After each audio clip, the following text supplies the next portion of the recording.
Wildfires are no longer limited to a few regions. They're a growing threat in communities across all 50 states, and this Saturday, May 2nd, is Wildfire Community Preparedness Day, a national effort encouraging simple steps to reduce risk at home and in our neighborhoods. Joining us is Michelle Steinberg with the NFPA. Good morning.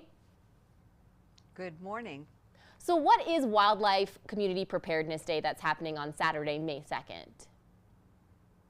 Wildfire Community Preparedness Day is a campaign that happens every year on the first Saturday in May. It's sponsored by my organization, the NFPA, and State Farm Insurance.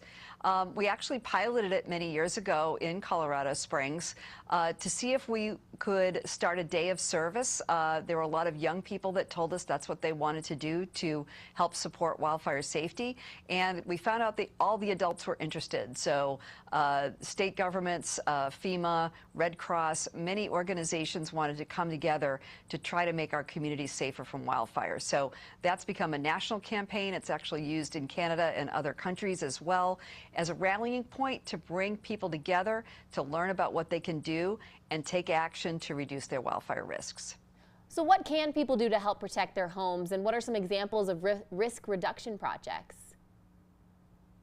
Right, so some of the things people can do are actually really simple. A lot of this involves clearing out debris, leaves, needles, that kind of things out of gutters, along the foundation walls, off your decks and out from underneath porches and spaces like that. Not giving any place for, when embers come in from a wildfire, any kind of fuel for them to burn. So anything we can do to remove those sources of fuel for a wildfire in our landscapes and still keep our landscapes is what we're trying to address.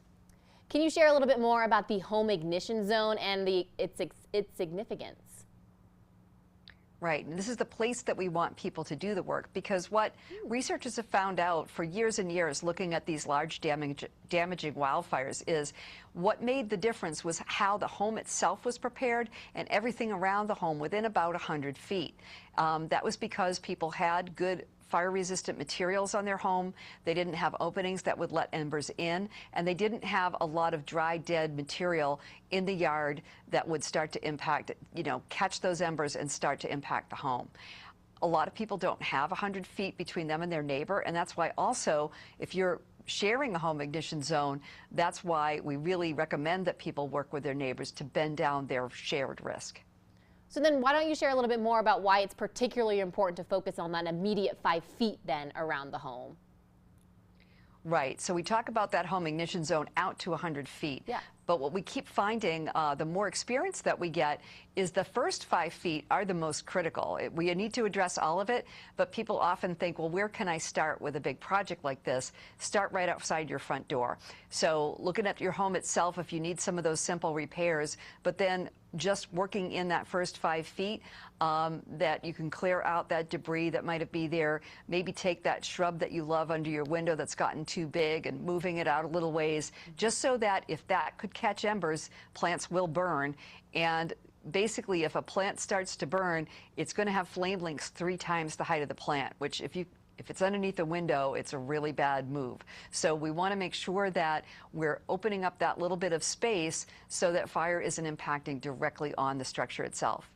Why is it important to prepare homes well in advance of wildfires, and what else should we be doing to prepare?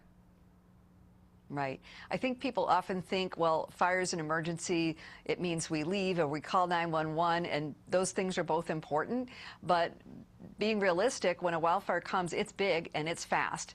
And just calling the fire department, they're not going to be able to be at every single home when it's exposing hundreds of homes at a time. So getting ready ahead of time, before there's smoke in the air, before you're worried about essentially saving your own life and the life of your family, which is very important in the moment, you can be taking these steps long ahead of the fire to understand your risk, to bend it down, to work with neighbors, and really make a whole community more ignition resistant.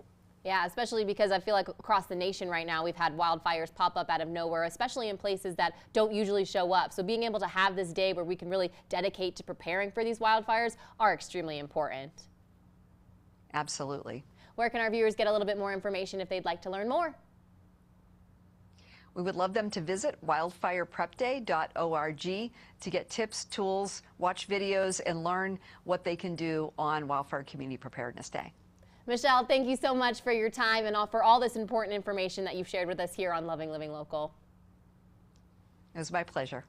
For more information on wildfire safety tips and the details on the Wildfire Community Preparedness Day, which is happening on Saturday, May 2nd, visit wildfireprepday.org. This segment has been made possible in part by National Fire Protection Association.